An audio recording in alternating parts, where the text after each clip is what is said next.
বিভিন্ন জায়গায় ঘুরতে গেছেন, বিভিন্ন কর্ম করছেন, অনেক কিছু আছে।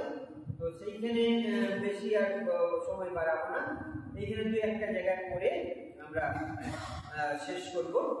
1915 থেকে 16 খ্রিস্টাব্দে দু-চারি ক্ষেত্রে হৃদয়ের অনুপ্রেরণা লাভ করিয়া তিনি দীক্ষা দিয়েছিলেন, কিন্তু প্রকাশ্যে দিতে সম্মত ছিলেন না। এমনকি ইহাতে অনেক পরে দীক্ষার্থী আসলে শিবানন্দ মহারাজ বা শারদানন্দ নিকট পৌঁছিয়া দিতেন।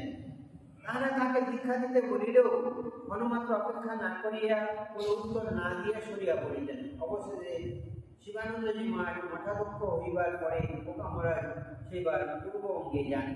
সেখানে শিবানন্দজি বলিয়া দিলেন, এই অঞ্চলের লোকেরা ঠাকুরের নাম শুনবার জন্য লালায়িত, খুব নাম দেবে, লোকেদের বঞ্চিত করো না।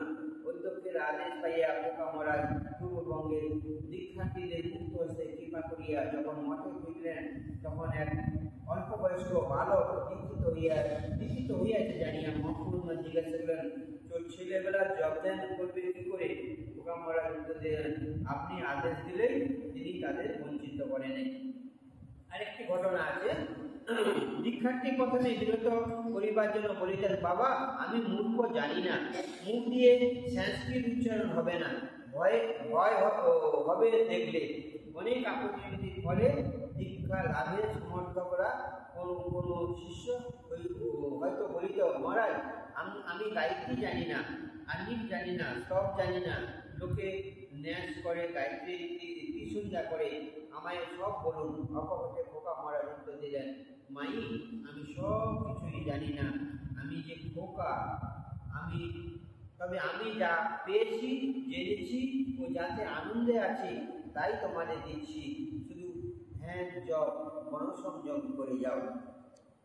এরপরে দীর্ঘদিন অতিবাহিত করে খোকা মহারাজের শেষ দিকের সময়টা একটু আমরা করি। অধিক পরিশ্রম এবং অনিয়মের ফলে ওই সময় তার শরীর ভাঙিতে আরম্ভ করিল। সোনারগ্রাম হইতে 31/1/26 তারিখে লিখেছেন, শরীর ভালো নয়। ইহার পরে 21/3/26 বেলুর হইতে লিখিতেছেন, পূর্বেক্ষা আমার শরীর ভালো, এখন দুবেলা ভাত খাই, ডায়াবেটিস পরে আমাশা হইয়াছিল, তাহাও সারিয়াছে, শরীর দুর্বল আছে। আমার অসুখের কারণ অতিরিক্ত পরিশ্রম, এমনকি একটু বেড়াইবার সময় পাইতাম না। স্নান, আহার ও রাত্রের নিদ্রা, সেই সময় বিশ্রাম। সকাল হইতে রাত্রি 10টা-11টা পর্যন্ত লোকের সহিত কথাবার্তা, তখন ঠাকুরের সম্বন্ধে পুস্তক করিয়া শোনানো। মেয়ে পুরুষ সমভাবে দলে দলে অনেকেই আসিত। পাঠকের বোধ হয় বুঝিতে বাকি ছিল না এইরূপ পরিশ্রমে পরিণতি কোথায়। কিন্তু খোকা মহারাজের কার্যমাত্র আরম্ভ হইয়াছে, এখন বিশ্রামের অবকাশ নেই। সুতরাং পরিণাম জানিও তিনি আরব্ধ কার্যে সমাপনান্তেই নিরত রইলেন। একদিকে যেমন চিকিৎসার সুপরামর্শ অনুসারে অসুস্থ শরীরের চিকিৎসা চলিতে লাগিল এবং স্বাস্থ্য উদ্ধার কল্পে কাশী, ভুবনেশ্বর প্রভৃতি অঞ্চলের মধ্যে মধ্যে গতায়াত হইতে থাকিল, অন্যকে তেমনি চলিতে থাকিল দীক্ষা এবং উপদেশ দান। বঞ্চিত কেউ রইল না। ইহার মধ্যে 1927 দ্বিতীয় পাদে কাশীতে এইবার জ্বর এবং পৃষ্ঠে ব্যথায় দারুণ কিছুদিন শয্যা গ্রহণ করিতে হয়েছিল। এইরূপ ভালো মন্দ লইয়া শরীর চলিতে লাগিল, কিন্তু সকলেই বুঝিতে পারিলেন যে মূল রোগ ক্রমে দেহকে দুর্বলতা থেকে কৃষতর করিয়া তুলিতেছে। অতএব এলোপ্যাথিক চিকিৎসা ছাড়িয়া আয়ুর্বেদের মতে শ্রীযুক্ত শ্যামাদাস কবিরাজ মহাশয়ের চিকিৎসা আরম্ভ হইল এবং কিছুদিন ইহাতে বেশ সুফলও দেখা গেল।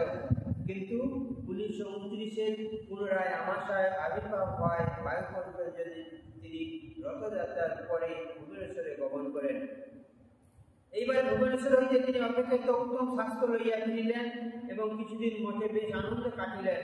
কিন্তু 1930 শেষ ভাগে তার শরীর বিশেষ অসুস্থ হইল। 1931 প্রারম্ভ হইতে ক্ষয় রোগের লক্ষণ দেখা দিল। সব বুঝেও তিনি নির্বিকার চিত্তে আরো কতদিন এইভাবে শরীর দ্বারা কাজ করাইবেন তিনি জানেন। শরীর থাক বা যাক, আমার কিছুই আপত্তি নেই। ইহাই 2.5 মাস পরে তিনি পুনঃ লিখিলেন, গত শনিবার হইতে আমার গলা দিয়ে রক্ত পড়িতে আরম্ভ হইয়াছে, বেলুড়ে রোগের উপশম হইতেছে না দেখিয়া তাহাকে একবার জামতারায় পাঠানো হয়। সেখানে তিনি অন্তর আনন্দে ভরপুর ছিলেন এবং একদিন শ্রীরামকৃষ্ণের দর্শনও পাইয়াছিলেন। ইহার পরে তাহার আমাশয় সারিয়া যায়, কিন্তু ক্ষয় রোগের অবনতি হয়। তাহাকে প্রথমে কলকাতা, পরে বেলুড়ে লইয়া আসা হয়। দিন যত নিকটত হইতে লাগিল, খোকা মহারাজের ততই যেন অন্তরে ডুবিয়া যাইতে থাকিলেন। একেবারে মায়ামুক্ত পুরুষ।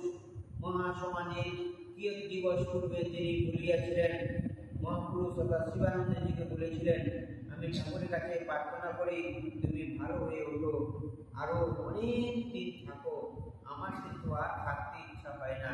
সেই দিন ভোর রাতে স্বপ্ন দেখিলুম দেহটা ছেড়ে গেছি। রাখাল মহারাজ, বাবুরাম মহারাজ, যোগেন মহারাজ, তাদের সব দেখলুম, কেবল স্বামীজিকে দেখলুম না। ওরা বলছে বসো বসো, আমি বললুম না, আগে বলো স্বামীজি কোথায়। ওরা বললে তিনি এখানে এখানে কোথাও, তিনি যে অনেক দূরে, তিনি ঈশ্বরে তন্ময় হয়ে আছেন। তা হোক, অনেক দূরে। আমি বললুম তার কাছে। এই বলে রওনা হলুম। তার মধ্যে ঘুম ভেঙে গেল। সেখানে দেখলুম কেবল আনন্দ, আনন্দ নগরে তারা বাস করছেন, মহা আনন্দে আছেন সব। সেখান থেকে আর আসতে ইচ্ছে হয় না। যত কষ্ট এখানে এই পৃথিবীতেই, কষ্টবোধ অবশ্য তাহারই অল্পই ছিল, কারণ তিনি বলিতেন তার কথা যখন স্মরণ করি তখন সব দেহ যন্ত্রণা ভুলে যায়, আর সেই স্মরণ মরণ অবিরাম চলিত। এই সময়ে তাহার নিকট নিয়মিতভাবে উপনিষদ পাঠ হইত। ইহা শুনিতে শুনিতে ভগবত প্রেরণায় তিনি সততই বহু আধ্যাত্মিক অনুভূতির কথা বলিতে থাকিতেন। এইরূপ এক মুহূর্তে তিনি বলিয়াছিলেন, জগৎ যতই সুখ থাকুক না কেন, সব একটা ছাইয়ের গাদা বলে মনে হয়। এসবের জন্য মনে কোনো আকর্ষণ নাই। ফলত দেহরক্ষাকাল সমাবর্ত জানিয়া এই মায়ামুক্ত পুরুষ প্রহরের আচরণে কোনো উদ্বেগ দেখা গেল না, বরং মনে হইল তিনি যেন প্রস্তুত হইয়া আছেন। শেষ ক্ষণের পূর্ব রাতে তিনি কহিলেন, আমার এই শেষ প্রার্থনা, ঠাকুর চিরকাল সঙ্গে অধিষ্ঠিত থাকুক। অনন্তর 1932 খ্রিস্টাব্দে 2রা ডিসেম্বর শুক্রবার সকাল 3:05 তিনি প্রফুল্ল চিত্তে শাস্যবদনে মহাসমাধিতে লীন হলেন। এই সুবোধ ঘোষ, সুবোধানন্দ, যার পরিচিত খোকা মহারাজ, কতগুলো জিনিস আমাদের জীবনে দেখালেন। যে একটা সংসার, যে এই সম্বন্ধ যত কাটবেন তত আনন্দ পারবেন, সংসারের মধ্যে থাকলেই যত দুঃখ। আর একটা শরীর থাকবে, তার ব্যথা যন্ত্রণা দুঃখ সব কিছু থাকবে, তার ঊর্ধ্বে উঠে একমাত্র ভগবানের স্মরণ মনন করলেই সমস্ত ভবসাগর পার হওয়া যাবে। আর ঠাকুরের কাছে প্রার্থনা এবং মহারাজের খোকা মহারাজের কাছে প্রার্থনা, আমাদের যেন সেই শুভ বুদ্ধি, সুমতি এবং এই যে উপদেশ আমরা যেন জীবনে বহন করতে পারি, আমাদের জীবন